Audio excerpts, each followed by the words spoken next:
নাসিফা কামালের সঙ্গে সাকিবের ঘোরাঘুরি নিয়ে গুঞ্জন, যা বললেন শিশির। সামাজিক যোগাযোগ মাধ্যমে বেশ বাস্তব সময় পার করেছে বাংলাদেশ। রাজনৈতিক ক্ষমতা পালাবদলের পর নানান খবর, আলোচনা ও গুঞ্জনের মুখে নীল সাদা সেই ডিজিটাল দুনিয়া। বৈষম্য বিরোধী ছাত্র আন্দোলন চলাকালীন তারকাদের অবস্থা আর বক্তব্য নিয়েও চলেছে নানান আলোচনা ও সমালোচনা। ক্রিকেটার সাকিব আল হাসান বাংলাদেশের বড় তারকা হলেও পুরো আন্দোলনে তার নীরবতায় ক্ষুণ্ণিত দেশের ক্রিকেট ভক্তরা। সাকিব আল হাসানের অবশ্যই বিগত 8 মাসের রাজনৈতিক ও এক পরিচয় যুক্ত হয়েছে। সদ্য বিপুল হওয়া জাতীয় সংসদ সদস্য ছিলেন তিনি। একই সঙ্গে আওয়ামী লীগের রাজনীতির সেই সুবাদে দলে বাকি সব নেতাদের মধ্যে বক্ষফুটে আছেন তিনি। এরই মাঝে গতকাল বুধবার রাতে সামাজিক যোগাযোগে ছড়িয়ে পড়ে কয়েকটি ক্লিপ, যেখানে তার সঙ্গে দেখা গিয়েছে সাবেক অর্থমন্ত্রী আহত লুটস কামালের মেয়ে, বিপিএলের দল কুমিল্লা ভিক্টোরিয়ান্সের মালিক নাসিফা কামালকে।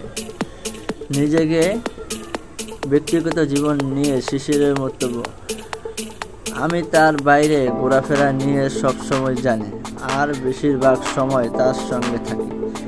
13 বছর আগে আমি সেই মানুষটাকে সঙ্গে আলাপ করেছি, যে এখনও সে একই মানুষ আছে।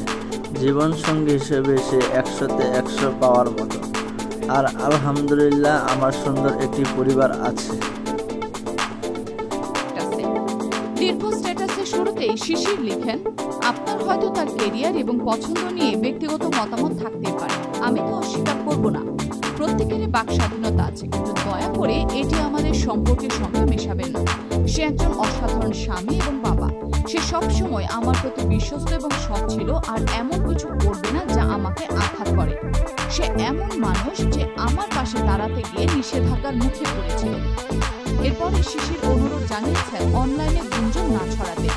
সামাজিক মাধ্যমে ছড়িয়ে পড়া কিছু ছবি বা ভিডিও পুরো ঘটনা বর্ণনা করে না।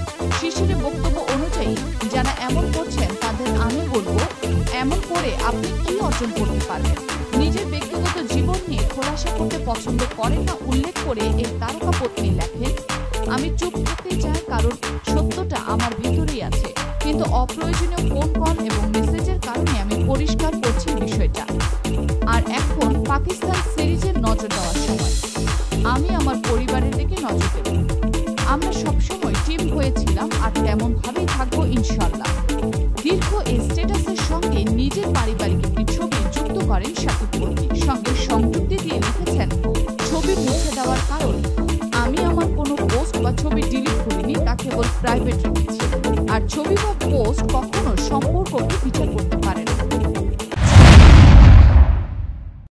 আমাদের চ্যানেলের সাথেই থাকুন। Reaction podcast like, comment, share করে সাবস্ক্রাইব করে রাখুন আর প্লে বাটনটি চালু করে রাখুন নিত্য নতুন ভিডিও পেতে।